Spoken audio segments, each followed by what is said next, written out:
à vous et bienvenue pour le festival Rue des Livres sur vos écrans. Ce sont 5 émissions qui vont être diffusées durant 5 semaines consécutives et vont traiter de 5 thématiques différentes.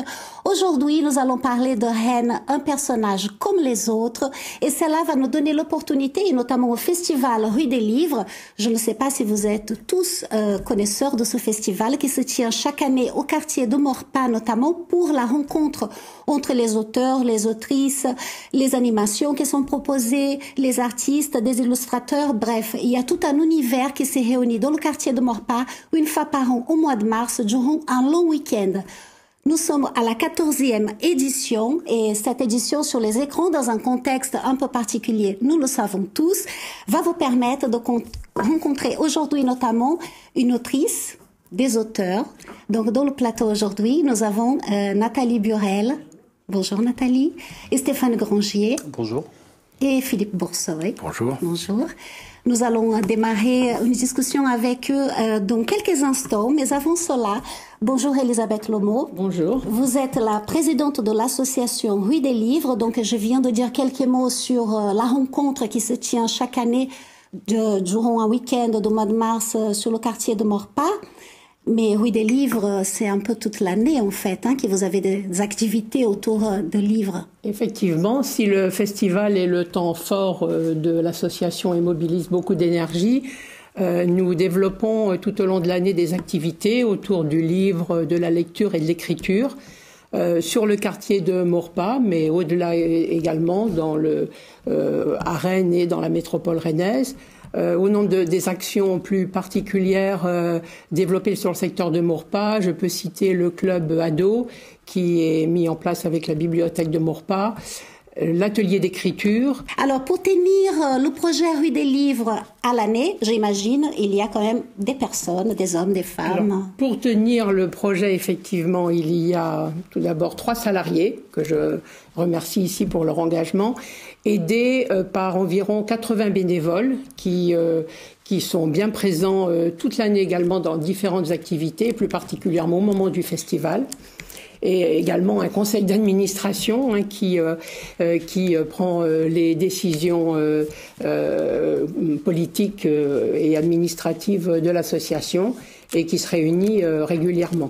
Vous avez un parti pris très important sur l'accessibilité. La preuve, aujourd'hui, nous sommes ici avec Pascal Di Piazza qui va faire la langue des signes pour cette accessibilité pour les personnes qui portent un handicap, mais il y a aussi le sous-titrage. Pourquoi est-ce que vous êtes aussi engagé? Alors, on s'est engagé depuis longtemps dans effectivement l'accueil des publics en situation de handicap par la traduction effectivement en langue des signes des éditions du festival et par la mise en place également de dispositifs d'accueil adéquats pour accueillir ces personnes au sein du festival chaque année.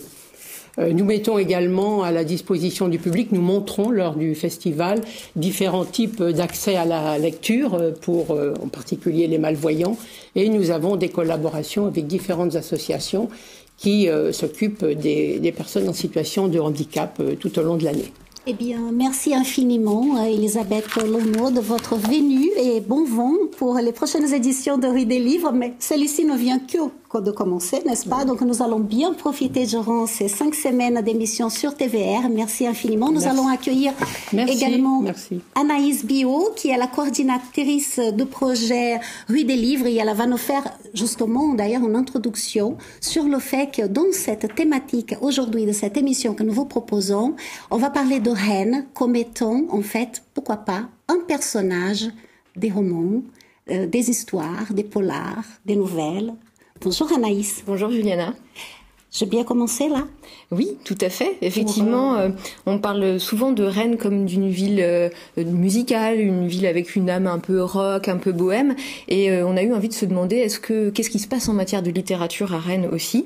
Et puis est-ce que à travers ces paysages, à travers ses habitants, la façon dont ils font vivre cette ville-là, est-ce qu'il y a matière à histoire, matière à roman? Et donc les 2 livres dont on parle aujourd'hui, eh bien Rennes est au cœur du sujet et au cœur du décor. Alors, les 2 livres en question, et 3 auteurs autour de ces livres. On va parler de tout premier, et c'est le Debout avec Philippe Borsoy, donc un livre qui est paru durant l'année 2020, n'est-ce pas Philippe? Aux éditions Manet et Willy. Manet et Willy, c'est ça. Ça veut dire Montagne aux Alouettes. C'est ça. C'est joli. Oui, c'est très beau. C'est une maison d'édition donc rennaise.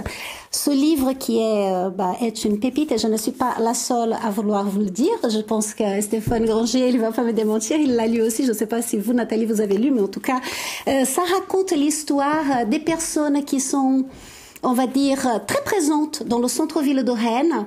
On passe à côté, on les voit pas, mais ils sont là et ils ont leur propre histoire. Et une histoire qui n'est pas racontée. Vous avez pris le parti de ne pas raconter de manière ordinaire, puisque le narrateur est quand même Albert. Oui, Albert, c'est le chien de Christine, et Christine qui est SDF. Alors il y a beaucoup de noms pour dire, citer ces gens-là, mais à Rennes, on dit beaucoup punk à chien. Ouais, punk à chien, c'est un peu zonard, un peu, voilà, ils sont, en tout cas, ils sont à la rue. Et Christine, donc la maîtresse d'Albert, régulièrement va chercher des journaux au récupérateur de papier de la place Hoche pour faire dormir son chien, pour pas qu'il dorme à même la pierre au cloître Saint-Melaine, là où il squatte. Et voilà quoi. Et donc le chien, lui, lit la presse. Il est partagé entre le dérèglement climatique et les résultats de la Coupe du Monde de football. Et puis il nous fait part de ses états d'âme. Et en plus, il suit aussi sa maîtresse qui rencontre un bouquiniste. Il y a une histoire aussi avec les bouquinistes de la place Hoche, et puis voilà quoi, on avance comme ça et tout est calibré sur la Coupe du Monde. C'est ce qui fait la structure de l'histoire quoi. Eh bien, juste avant de passer la parole à Anaïs, qui a une question notamment par rapport au bouquiniste, à l'introduction du bouquiniste, je voulais juste dire un mot sur les personnages. Donc, il y a Christine, il y a Camille, il y a Benjamin, il y a Tristan, il y a Guillaume, le bouquiniste. Et toutes ces personnes, donc, on va te retrouver, ils sont en bande, c'est-à-dire le bouquiniste d'un côté, bien sûr, Place Hoche, et il y a les 4 autres protagonistes qui sont ensemble, parce que être dans la rue, c'est avoir une communauté, c'est retrouver des gens, et avoir un chien, en fait. C'est très important, la présence de chiens. Mais... Oui, un chien, des chiens. Alors, souvent, ils disent que c'est, ils comparent ça un peu à leurs enfants, quoi, parce que c'est très difficile d'avoir des enfants à la rue, et donc le chien vient faire un peu cette compensation, affective, quoi, très très forte, quoi. Et c'est pour ça que je trouvais plus intéressant de le faire dire par le chien plutôt que par un spectateur lambda ou même un SDF lui-même, quoi. Voilà. Anaïs ? Vous avez évoqué la place Hoche et les bouquinistes. Aujourd'hui, on parle effectivement de la ville de Rennes dans les livres, mais il y a aussi le livre dans la ville de Rennes. Il est visible à travers les vitrines des librairies, à travers les bibliothèques et aussi à travers les bouquinistes qui sont quand même remarquables par toutes les météos, proposent une diversité de livres incroyables à des prix imbattables aussi. Un livre donc très accessible et très populaire. Pourquoi vous avez eu envie de vous raccrocher à cet univers-là dans ce roman ? Eh bien, parce que déjà parce que moi j'y allais, je travaillais place Saint-Melaine, donc j'y allais tous les midis, quoi, quasiment. Et à la fin, j'évitais d'y aller parce que chaque fois que j'y allais, je ramenais des livres, donc il fallait un moment que ça s'arrête. Et puis moi je trouvais que c'était bien de mélanger un peu, on va pas dire les genres, mais j'ai aimé faire de Christine une personne qui avait du mal avec les livres, parce que ses 2 parents sont profs de français, quoi, et prof de lettres, et donc elle a eu du mal un peu avec, il y a eu des problèmes un petit peu, les rapports avec ses parents étaient très difficiles, c'est pour ça qu'elle est à la rue, et puis j'ai voulu la rapprocher justement de ce truc qui peut paraître comme ça bêtement distant, mais en fait qui peut ne pas l'être du tout, quoi. Voilà. Une manière de réconcilier Christine avec absolument, le livre. Absolument, oui. Eh bien, l'autre livre qui nous réunis aujourd'hui sur la thématique Reine, un personnage comme les autres. Eh bien, c'est Reine Noire ou nos futurs. On peut choisir un petit peu comment on va le dire. Paru aux éditions Guater, donc des éditions aussi rennaises qu'on connaît bien, puisqu'elles sont aussi implantées dans le centre-ville de Rennes, et qui vous êtes venus sur le plateau déjà parler de ce livre à plusieurs reprises, en tout cas une fois certainement avec Vincent Simoneau. On se souvient bien, il n'y a pas très longtemps. En fait, Nathalie, vous faites partie des 14 auteurs et autrices qui ont une nouvelle très noire. Parce que là, alors là, je vais vous dire quelque chose. Je pense que, vu la période, si vous lisez ce livre, vous allez dire, c'est génial, quoi. Enfin, ma vie aujourd'hui, elle est toute rose. Parce que ce livre prétend, en fait, qu'est-ce que ça va être, Reine, à partir de 2030. Et là, vous allez laisser véritablement, dans le contexte de l'écriture d'une nouvelle, votre imagination vous a amené sur un régime totalitaire écolo. C'est ça. Un régime totalitaire écolo pour plusieurs. Enfin, j'avais pas tellement envie de traiter une dystopie fasciste, qui est quelque chose d'assez classique. Et ça me plaisait d'imaginer cet élan vert qui est à Rennes, que j'apprécie énormément. Voilà, je tiens à le dire parce qu'on a beaucoup dit que c'était une nouvelle anti-écolo. C'est vraiment pas l'idée. C'est pas là où est ma position en fait. Mais je voulais montrer que tout système contient ses propres dérives, contient en lui-même ses propres dérives, et puis peut-être s'amuser un peu de cette facilité à être écolo comme ça dans le discours, et puis de la difficulté à l'être dans les actes finalement, de l'être de manière constante. Voilà, donc ça me plaisait de montrer un groupe d'amis qui se révoltent parce qu'il n'y a aucune notion de résistance glorieuse chez eux, quoi. C'est une rébellion toute individuelle et égoïste qui consiste à vouloir préserver un petit confort qui est complètement anti-écolo, quoi. Vous y parlez d'écologie, effectivement, mais aussi de véganisme, de sexisme. Et en fait, c'est comme si vous poussiez vraiment tous les curseurs de ce qu'on appelle le politiquement correct. Donc ça donne effectivement quelque chose de très noir et en même temps des situations complètement grotesques et très drôles. Il y a aussi beaucoup d'humour dans votre texte, il faut le dire aussi. On se reconnaît même par moments. Hein. Voilà. Et comment vous avez travaillé cette palette, en fait ? Ce qui me plaisait, c'était effectivement, comme vous le dites, de pousser le curseur. C'est-à-dire que moi, je suis évidemment pour l'égalité entre les hommes et les femmes. Je suis pour évidemment plein de choses comme ça, et c'est très simple et très évident de l'être. Et après, quand on pousse les choses comme ça à l'extrême, on arrive devant des situations hallucinantes, c'est-à-dire des personnages de pièces qui sont retirés parce que c'est sexiste, parce que c'est raciste, de pièces classiques. On se dit mais où est-ce que ça s'arrête, quoi ? On est évidemment pour la libération de la parole des femmes. On peut se questionner sur les conditions de la libération de cette parole aussi. C'est-à-dire, oui, il faut libérer la parole, il faut encadrer cette parole, il faut qu'elle soit reçue. Il faut qu'elle soit reçue par la justice, il faut former la police, il faut former la justice à recevoir cette parole. Après, moi, j'ai du mal avec l'idée d'une parole qui devient une délation, par exemple. Voilà, donc on peut toujours se féliciter de certaines avancées et puis craindre les manières, en fait. Alors, moi, j'ai flippé, hein, clairement. J'ai flippé et j'ai envie de vous dire que la façon comme vous écrivez, elle est glaçante déjà, parce que j'imagine il y a la contrainte d'une nouvelle, donc vous êtes vraiment dans des phrases à la limite un peu hachées, vous allez à l'essentiel, et en même temps vous racontez, quoi, hein, vous racontez et vous nous racontez finalement. Est-ce que pour vous, je sais que vous avez commencé en fait à publier autour des nouvelles, oui. Vous continuez d'ailleurs. Est-ce que pour vous c'est une façon, comment dirais-je, de bien exprimer ce sentiment qui peut susciter en nous la peur, l'effrayeur? Ouais. L'idée, c'est aussi effectivement qu'il y ait une corrélation entre le fond et la forme. Donc l'urgence du fond se retrouve dans le style. Donc oui, il y a vraiment cette envie-là. Donc je suis très contente que ça fonctionne. Eh ben oui, ça fonctionne, puisque j'ai flippé comme je disais. Et vous, Stéphane Grangier, alors vous êtes pour beaucoup dans cet ouvrage qui a été porté notamment par votre collectif Calibre 35, donc un collectif qui sort ici son 3e recueil de nouvelles.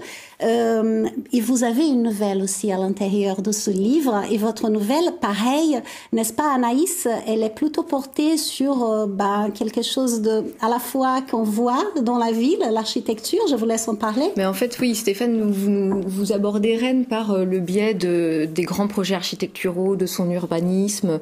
Et en fait, on entre dans l'histoire à travers une agence qui a pignon sur rue, qui rafle tous les contrats et qui aménage la ville à sa façon, d'une certaine manière. Et puis petit à petit, c'est comme si vous zoomiez et on arrive sur un chantier où se trouve un ouvrier du bâtiment qui a la seule force de ses bras. Ces deux réalités, elles coexistent au sein d'une ville. Pourquoi vous avez eu envie de parler de Rennes de ce point de vue-là, à partir de ce sujet-là, et pourquoi vous avez voulu mettre en scène ces deux forces-là? Alors pourquoi j'ai voulu, parce que j'ai travaillé moi-même en fait dans le bâtiment quelques années. Et ces dernières années, je traversais la ville, donc je la voyais changer. Je voyais des quartiers comme la Courrouze ou l'autre chose, ou des quartiers entiers qui disparaissaient au profit d'une autre forme architecturale. C'était un peu les grues partout, quoi. La ville de Rennes, enfin, c'est bien connu, un peu alors, je sais pas si c'est nécessaire, pas nécessaire, ni rien. Donc c'était déjà pour le recueil, on se projetait dans le futur. Donc c'était là, c'était de partir. Ça pouvait être 2030, ça pouvait être bien plus loin. Donc ça pouvait être des changements radicaux architecturaux, ce que je crée aussi dans la nouvelle. Avec la prison des femmes, une espèce de stade de 50 000 personnes avec trois parkings en dessous. Enfin, voilà, on peut se projeter très loin, quoi. Et donc je voyais tout un quartier qui était rasé, parce qu'en vérité des quartiers auraient été un peu rasés, quoi. Alors je dis pas que c'est pas nécessaire ou pour loger des gens, ça j'en sais rien après. Mais ma vie, moi en tant qu'ouvrier, quand je travaillais comme ouvrier dans le bâtiment, était au pied des immeubles ou alors dans les petits jardins, dans les maisons, à faire de la rénovation, tout ça. Donc on est entre des grands ensembles architecturaux et puis une petite maison sur laquelle on travaille, quoi, qui va durer ce qu'elle durera. Cette lutte de classe, il fallait absolument que ça se passe mal, quoi qu'il arrive. C'était dans la nouvelle, mais enfin, est-ce que dans la vraie vie... Dans la vraie vie, c'est souvent des corps de métier ou des personnes qui se rencontrent très peu ou qui se voient très peu. L'ouvrier va voir beaucoup des maîtres d'œuvre, de passé, de tout ça, mais enfin, il va être un peu invisible. De l'autre côté, il va faire partie d'une faune de personnages. Voilà, donc il peut y avoir un ressentiment du côté des ouvriers, à se dire on n'existe pas, quoi. On est rien, on est juste à obéir, à accepter de faire un chantier comme ça, d'en prendre plein la gueule après si c'est pas fait comme il faudrait. Donc il peut y avoir outre, c'est pas spécialement de la lutte des classes non plus, ça peut être sa condition ou d'avoir un problème avec sa condition, quoi, d'avoir trop conscience d'une condition qui est considérée comme basse par une classe qui est beaucoup plus haute. Mais en même temps, on peut très bien être ouvrier, aimer son métier, tout ça, puis pas travailler avec des donneurs d'ordre, des énormes blocs architecturaux et des promoteurs comme ce personnage qui est assez infect d'ailleurs, quoi. Donc, En tout cas, merci beaucoup de votre présence sur le plateau de TVR. C'était vraiment un plaisir de vous accueillir. Donc, je vous rappelle que les livres Philippe Boursoy, c'est Debout. Et puis, Rennes non futur pour Nathalie Burel et Stéphane Granger. Et Nathalie, qui d'ailleurs, en actualité, sort un livre cette semaine, toujours aux éditions Guater. Merci à vous. Merci. Et merci aussi Anaïs. Je pense que leur expérience, notamment de travail collectif, nous a inspiré pour un reportage qui a été réalisé par Aurélie Crété chez Pepe Martini. C'est un atelier d'artistes. Nom de code Pepe Martini. Identité, atelier autour de la bande dessinée. Mission, créer une émulation entre les artistes rennais de la discipline, et ce depuis 2001. L'idée, c'était un petit peu de se regrouper pour échanger, pour que ce soit un lieu un peu d'émulation. Et on s'était rendu compte qu'il y avait pas mal de gens à faire de la bande dessinée un peu dans le secteur avant. Donc très vite, quand on a eu un local, c'est devenu un peu comme une colocation où en fait il y avait plein de gens qui passaient, qui faisaient de la bande dessinée. Et voilà, ça s'est fait un petit peu naturellement. 20 ans plus tard, ces auteurs, illustrateurs, coloristes, scénaristes se partagent les espaces de la ferme de la Héronnière. Comme Johan, membre du collectif depuis 10 ans. Chacun vient pour des raisons différentes dans cet atelier. Moi, c'est beaucoup pour pouvoir travailler avec d'autres personnes, et puis avoir aussi le retour des collègues. Et puis c'est aussi parce que j'arrive à travailler ici dans cet espace, alors que chez moi je me disperse très rapidement. On a aussi ouvert l'atelier du coup à des gens qui travaillent aussi dans l'animation, dans le documentaire. Et ça c'est bien aussi, ça nous a apporté encore autre chose. Un lieu de vie, de création, d'où émergent aussi parfois des projets communs. D'ailleurs ici, beaucoup participent à la revue La Vilaine, née en 2018. La seule contrainte, c'était que toutes les histoires devaient se passer à Rennes. Après, ça pouvait être de l'humour, ça pouvait être des BD sociales, historiques, science-fiction, peu importe, mais voilà, le décor, c'était le bassin rennais. Et les auteurs qui participent, qui étaient invités à y participer, aussi devaient être aussi de la région. Il n'y a pas que des pros, il y a aussi des amateurs, des gens qui font pas de la BD leur métier. Donc il y a aussi cette idée d'accompagner ceux qui veulent s'y mettre, mais qui savent pas forcément techniquement comment s'y prendre des fois. Donc voilà, le côté collectif, c'est aussi ça. On a réuni beaucoup de gens vraiment d'horizons très, très différentes et des gens qui ne se connaissaient pas, qui ont appris à se connaître. Donc c'est quand même, quand on partage la même passion, c'est un peu dommage de ne pas se rencontrer alors qu'on vit dans la même ville, quoi. Donc c'est vraiment ça qu'on a voulu provoquer aussi avec ce projet. Et du coup, par contre, ce qui serait bien, c'est que le dos casse pas le dessin. Le prochain numéro est en préparation et devrait sortir en septembre. L'atelier Pépé Martini, quant à lui, espère bien fêter ses 20 ans cet été. Alors Sophie Batelier, vous travaillez pour Rue des Livres et notamment plutôt dans un public jeunesse. Et aujourd'hui, vous êtes là pour nous présenter une illustratrice. Oui, tout à fait. Donc pour la première capsule illustration, on a l'honneur d'accueillir cette année une auteure et illustratrice qui s'appelle Jannick Coat, donc qui, comme son nom l'indique, est originaire de Bretagne. Elle est même née à Rennes. Elle a grandi ensuite dans le Finistère et elle est partie ensuite faire des études à l'École des Beaux-Arts à Nantes. Elle a d'abord eu un métier de graphiste et s'est très rapidement tournée vers l'illustration, où elle a publié énormément d'albums jeunesse dans différentes maisons d'édition en France, mais elle est aussi traduite dans de nombreux autres pays. Jannick Coat est aussi intéressante parce que, en plus des albums jeunesse qu'elle produit, elle a vraiment le goût de transmettre et de faire découvrir aux plus jeunes ce qu'est sa pratique d'illustratrice. Et notamment sur le temps de ses rencontres scolaires qu'on organise au cœur du festival Rue des Livres. Elle est partie à la rencontre cette semaine de très nombreux élèves de maternelle avec qui elle partage les secrets de fabrication de ses dessins. Car contrairement à ce que pensent énormément de petits, mais aussi leurs parents, un dessin ne se fabrique pas en 5 minutes. Nous, c'est une auteure qu'on avait vraiment à cœur de programmer cette année parce qu'elle a un style qui est le sien. Il faut savoir qu'elle est fortement inspirée de l'art égyptien et elle a vraiment cette prédilection dans tous ses albums de proposer des animaux auxquels elle raconte des histoires avec seulement d'un seul trait, toujours en rondeur, et c'est vraiment cette finesse qui nous a séduites. Et je vous en présente quelques-uns de ces albums. Il y a cette série qui est une série de 10 petits livres cartonnés où à chaque fois elle propose en format paysage l'histoire d'un animal associé à une couleur. Donc au début elle s'est préoccupée des couleurs primaires, s'en suivent ensuite les couleurs secondaires. Et c'est vraiment quelque chose d'assez original parce que les bébés lecteurs peuvent beaucoup y toucher, notamment pour cette notion de contraste auquel ils sont sensibles dès le plus jeune âge.